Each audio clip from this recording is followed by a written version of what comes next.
Doyle shows two spirit phototypes, ascribes some to ectoplasm and some to agency not determined. Closes lecture here. Final message explains gist of earlier statements on psychic mysteries. Sir Conan Doyle delivered his final lecture at Carnegie Hall last night, showing a few new photographs and elaborating slightly upon some of the statements in his previous addresses. He is leaving today for a lecture tour throughout the West, commencing in Cleveland. Incidentally, while in the West, he will take occasion to have a seance with Miss Ada Bessinet of Toledo, whom he regards as the foremost materializing medium in America, and with whom last year he says he saw the form of his mother so plainly that he could make out every wrinkle in her dear brow. Sir Conan replied to critics of his previous lectures and explained some of the things that had puzzled those in his audience more or less unfamiliar with psychic matters. One of these was the connection between ectoplasm, an unknown bodily substance, and the presence of spirits as disclosed on the various photographs thrown upon the screen.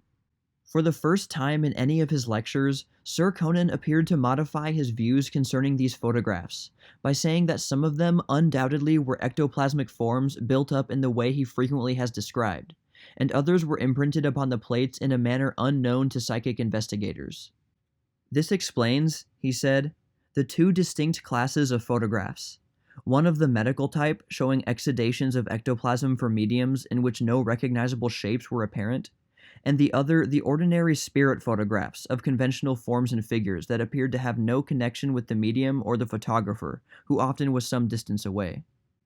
The use of the ectoplasm and its existence as a plastic agency of the spirits was explained by Sir Conan in his belief that spirits necessarily must act through matter and employ some substance so delicate that it can be impressed easily and yet so solid that it can be seen by the human eye.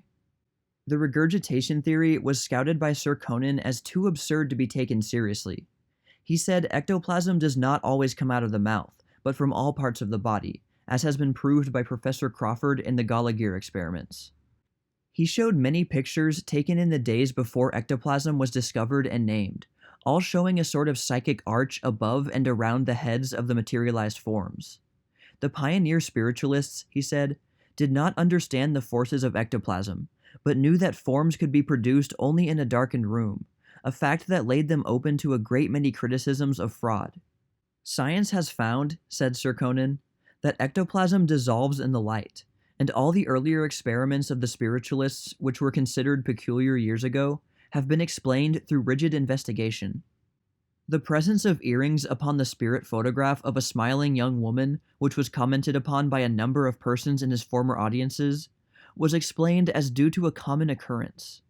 The earring or other mark of identification, he showed another picture of a woman wearing an even more elaborate and dangling earring, was not actually worn by the person in the other world, but its image simply was implanted upon the ectoplasmic portrait to give it a ring of verity. He recalled one instance where the face was quite faint, but he recognized a member of his family who had died by the peculiar kind of clothing worn. These were methods employed by the spirits to assure their being recognized in the material world. One of the photographs shown in Sir Conan's first two lectures was taken at the time of the Chicago fire, showing billowing clouds of smoke in which appeared the faces of the firemen and others whose lives were lost. Sir Conan said he had investigated the origin of this photograph and did not hesitate to brand it a fake. Hereafter, he said, it will be omitted from his lectures, and he wanted to warn the audience. It was recalled that he singled this photograph out among his collection as the one about which he had some doubts, and said he was not prepared to guarantee it until he had completed his investigations. Some real ghost pictures were shown last night for the first time.